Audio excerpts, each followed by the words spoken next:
სამი ანგელოზე. მოგესალმებით იოსელიანების ოჯახი, ასე ვთქვათ, მადლობთ რომ გვეწვიეთ და ეს სამი შესანიშნავი ბავშვი რომ მოგვიყვანეთ. აბა, მაშიკო, გიორგი და ბარბარე. მამასთან უნდა კითხვა, ძნელია მამობა, ხო და მეთანხმებით ბავშვის გულისთვის ეხლა სადარ წახვალ აი გადაღებაზე მობძანდით, ხო?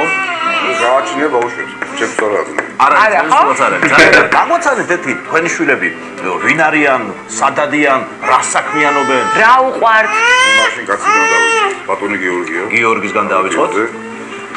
რა უყვარს მეგონი ეთქო, ხო? ხაშლამა, ხინკალი, ხაბაბი. მეგონი გოგოების უყვარს. ჩაგბიჭო.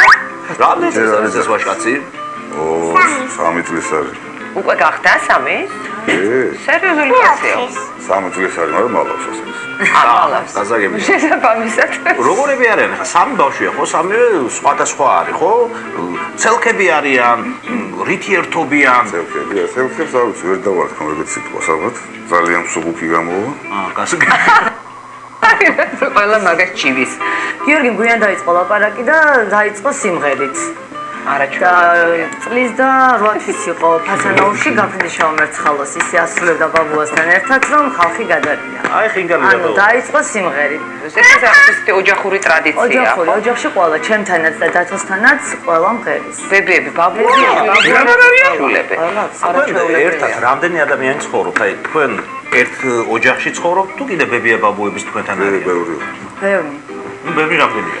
ცხოვრობთ დათოს დედა, დათოს ბაბუა. ნუ ზედა სართულზე დათოს დედა, თავისი ოჯახი და ყველა ერთად. კორპუსი გვაქვს. არის დიდი ოჯახი. რა კარგია. ირონად, რომელი სიტყვა იმღერა? თქვენ თქვით რომ ლაპარაკი სიმღერით დაიწყო. ხო, აი ესე იმღერა რადიოა თენდება. ხო, არა და გაიხვალთ რომ მკითხოთ რა სიმღერა უყვარს. დაკარ ძალიან უყვარს და რადიოა თენდება. რადგან ასეთი ახალგაზრდა მხიარული ლაზი ოჯახია, მე ისე არ გაგიშვებთ.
დარწმუნდით რომ ოჯახურად ერთად ყოფნას, თამაშს, სიმღერას და ცეკვას